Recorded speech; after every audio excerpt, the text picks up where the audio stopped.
Vive Jehová, juran falsamente. Oh Jehová, ¿no miran tus ojos a la verdad? Los azotaste y no les dolió. Los consumiste y no quisieron recibir corrección. Endurecieron sus rostros, más que la piedra no quisieron convertirse. Pero yo dije, ciertamente estos son pobres, han enloquecido, pues no conocen el camino de Jehová, el juicio de su Dios. Iré a los grandes y les hablaré porque ellos conocen el camino de Jehová, el juicio de su Dios, pero ellos también quebraron el yugo, rompieron las coyundas. Por tanto, el león de la selva los matará y los destruirá el lobo del desierto. El leopardo acechará sus ciudades, cualquiera de ellas saliere, será arrebatado, pues sus rebeliones se han multiplicado y se han aumentado sus deslealtades. ¿Cómo te he de perdonar por esto? Sus hijos me dejaron y juraron por lo que no es Dios. Los sacié y adulteraron. En casa de rameras se juntaron en compañías. Les pido un segundito.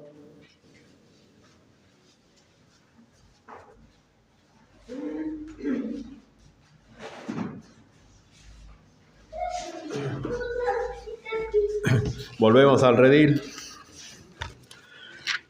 Y pensemos un poco, ¿no?, en Jeremías, el profeta que muchos dicen que era el profeta que lloraba. Y su llamado por Dios era realmente firme a pesar de sus quejas o su forma de tratar de no proclamar lo que Dios le estaba pidiendo. Y lógicamente, cuando pensamos en Jeremías, también pensamos en la característica de lo que estaba ocurriendo en ese momento. No, el pueblo se había dedicado a la idolatría, al adulterio. También tenían un sacrificio de niños, ¿sí?, al dios Moloch en aquel tiempo. Dios no había mandado eso. Eso lo vemos en Jeremías 7:31, que dice: han edificado los lugares altos de Tofet, que está en el valle de los hijos de Hinnom, para quemar al fuego a sus hijos y a sus hijas, cosa que yo no les mandé ni subió en mi corazón. No, el tema era terrible, ya totalmente, un corazón totalmente desviado, y la injusticia, lo llamativo que no era algo aislado o quizá algunas personas, sino que todo era una norma, ¿sí?, y no una excepción. Es decir, podemos pensar que estamos en este mundo o un pueblo llamado por Dios, donde lógicamente hay pecado, pero había quizás una excepción. No. En ese tiempo todo, según lo marca Dios, estaba desviado, ¿no? Y era todo tan grave, y era por la falta de arrepentimiento. Dios hablaba, Dios enviaba a su profeta, pero el pueblo escuchaba y no había arrepentimiento. ¿Cómo se veía eso? Bueno, porque ellos decían, como vive Jehová, pensaban que rindiendo culto, o estando en el templo, Dios, ellos podían hacer acto de presencia y que Dios iba pasar por alto su pecado.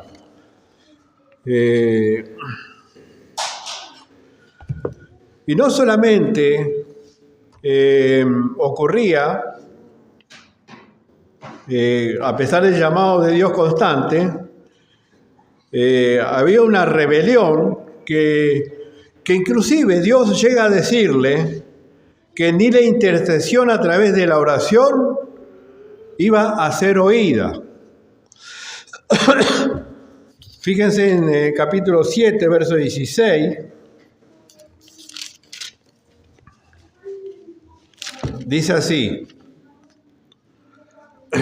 Dios le dice a Jeremías: tú pues no ores por este pueblo, ni levantes por ellos clamor ni oración, ni me ruegues, porque no te oiré. ¿No? Esto es tremendo, ¿no? Cuando llega a ese punto, donde Dios, algo que Dios, hoy en día nosotros entendemos, cuando pasa usted dificultades, ¿qué hacemos? Oramos. Cuando, por ejemplo, alguien se levanta y dice: hermanos, pidan oración por mi trabajo, para poder conseguir trabajo. Vamos a orar, ¿verdad? Pero ¿qué pasa cuando ese hermano, en vez de levantarse a las 6 de la mañana para ir a buscar trabajo, sigue durmiendo hasta las 10, las 11 y las 12? ¿No? Por más que yo ore, él no va a conseguir lo que desea. Entonces este pueblo, Dios le dice a Jeremías, tenía bien en claro que si él oraba, Dios le iba a escuchar. Pero en este caso, por falta de arrepentimiento en cuanto al pecado, Dios, por más que ore Jeremías, Dios no iba a oír. Es decir, no iba a escuchar esa oración. Y inclusive, si fuera Moisés y Samuel, tampoco iban a lograr, a través de su intercesión, el juicio de Dios sobre el pueblo. Era imposible. Solamente se iba a lograr si el pueblo se arrepentía, no solamente el pueblo, porque habla de sacerdotes, habla de los falsos profetas, habla de los líderes que políticamente gobernaban en aquel tiempo, los jueces, todo eso era todo corrupción. Ustedes hemos leído que dice: salgan a las plazas, salgan por la calle, a ver si encuentran uno que sea, y yo lo perdonaré. No ocurría esto. La situación era un caos delante de un Dios santo. No había excusa para nadie. El pueblo, los líderes, los falsos profetas. Por ejemplo, los falsos profetas, en el capítulo 14, encontramos ellos, 14:13, los encontramos diciendo así, o por lo menos Jeremías dice lo siguiente de los falsos profetas. Y yo dije: Señor Jehová, he aquí que los profetas les dicen: no veréis espada, ni habrá hambre entre vosotros, sino que en este lugar os daré paz verdadera. Es decir, el pueblo estaba escuchando, es decir, Dios le hace responsable al pueblo por lo que estaban escuchando de los falsos profetas. Es decir, estaban escuchando mentiras y el pueblo creía esas mentiras. ¿Por qué? Por ignorancia, por no atender a la palabra de Dios en este momento dicha por el profeta Jeremías. Lógicamente, el profeta Jeremías le pide: muchachos, arrepiéntanse. El falso profeta decía: no, va a haber paz, no va a haber hambre, no va a haber nada. En Lamentaciones vemos, cuando cae el juicio de Dios sobre el pueblo, sobre los príncipes, dice que ese príncipe que venía caminando por la calle no se conocía por lo destruido que estaba. Estaba flaco, demacrado, nadie sabía quién era. Era alguien desconocido que experimentaba el juicio de Dios, es decir, toda la ira de Dios. Y hoy, hermanos, pasa lo mismo. Hoy pasa lo mismo. Hoy dice en Romanos que a veces Dios, aquellos que se endurecen, Dios los entrega directamente a sus propios deseos. Como ellos no tuvieron en cuenta a Dios, Dios los entregó a las pasiones desordenadas. Entonces el pecado es grave, tanto en aquel tiempo, es verdad, porque estamos recorriendo la historia de lo que pasaba allí en Jerusalén. Y Dios, airado contra todo su pueblo por causa del pecado. Hoy nosotros, a través de esta historia, vemos a un Dios santo que no soporta el pecado de nadie. Todo lo que usted quiera, egoísmo, malos pensamientos, adulterio, matar, robar, todo eso. Dios no soporta eso. Y entonces vemos a través de esta historia el carácter de Dios santo, el carácter de Dios justo, que a través de la historia, por ejemplo, acá estamos hablando con los 600 años antes de Cristo, y vemos que hoy Dios sigue siendo ese Dios santo, ese Dios justo. Él no ha cambiado a través del tiempo. Lo único que ha cambiado hoy en día, que Él sigue sin soportar el pecado. Pero dice en Romanos 3:23 que por cuantos todos pecaron están destituidos de la gloria de Dios. Cada ser humano que ha nacido nace separado o dándole la espalda a Dios, que con los años ese bebé que tan inocente, tan tierno, va dando a conocer lo que realmente es en cuanto al pecado. Entonces, el pecado trae la separación eterna de la presencia de Dios. Y para noticia, el hombre hoy en día no puede quitar su pecado por sus propios medios. Es decir, no puede decir, hoy voy a empezar a ser bueno y ya no voy a pecar más. No puede hacer eso, porque va a quedar la carga del pecado pasado.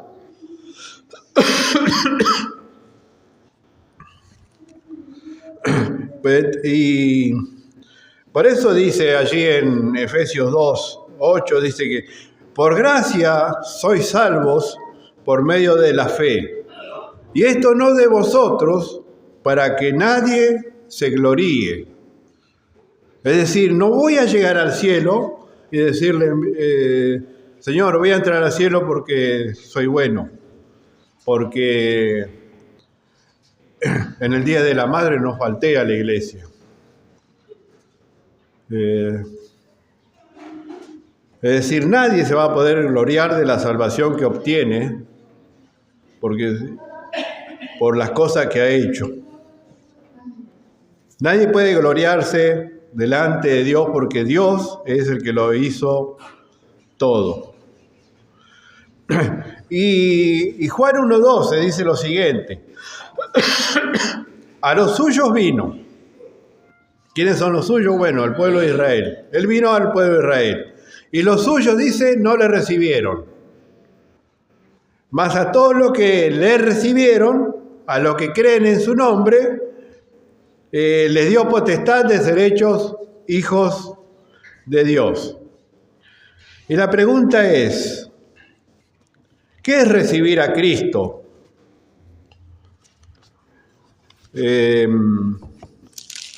como Salvador? La respuesta nos da la Escritura misma. La respuesta nos da la Escritura misma, que dice así.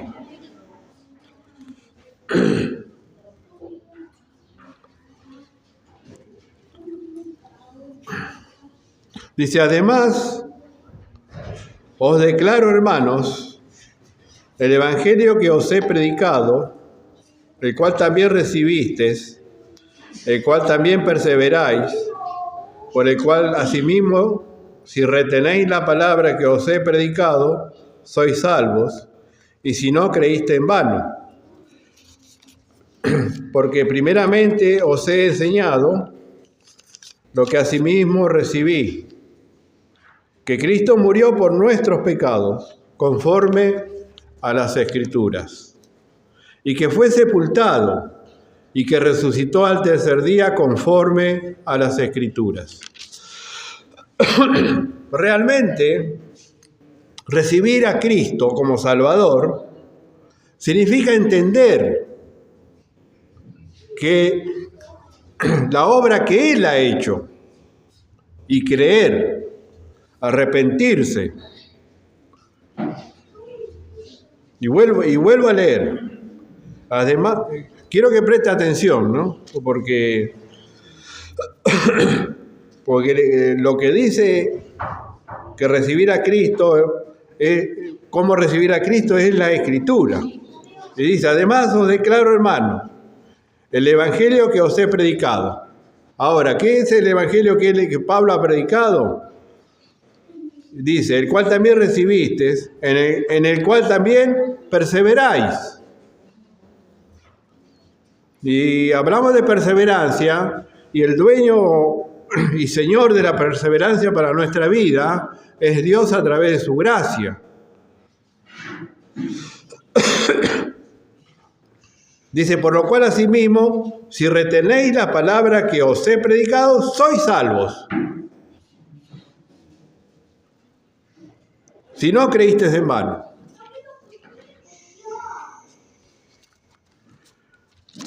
Y el verso 3 nos dice de la obra de Cristo. Porque primeramente os he enseñado lo que asimismo recibí, que Cristo murió por nuestros pecados conforme a las Escrituras, que fue sepultado y que resucitó al tercer día conforme a las Escrituras. Entonces vemos, hermanos, que la salvación viene de parte de Dios. Y mayormente nadie puede recibir a Cristo si no cree en la obra que hizo Cristo en la cruz. Y sobre todo si se cree, o si se cree capaz de hacer algo para salvarse, entonces ha creído en vano. Porque el único medio que da el Evangelio es la obra de Cristo, muriendo por nuestros pecados y siendo sepultado y al tercer día resucitando de entre los muertos. Es el Evangelio de Dios para nosotros. Las demás cosas que podamos hacer tienen que venir por esa razón de haber recibido a Cristo como Salvador. Porque no es por obras para que nadie se gloríe, pero fuimos creados para buenas obras, ¿no? ¿Qué diferencia del juicio que Dios tenía para el pueblo de Israel en Jeremías? ¿Qué diferencia para hoy, para nosotros o para la iglesia contemporánea? De recibir el perdón de Dios, ser justo por el perdón de Dios solamente. Querido Padre, le doy gracias, Señor, por este tiempo, gracias por su amor, su misericordia. Gracias, Padre, por su palabra. Que realmente ella siga motivando nuestra vida y que realmente nosotros, Señor, podamos seguir creciendo en gracia por su amor. Y le agradecemos. En el nombre de Jesús. Amén.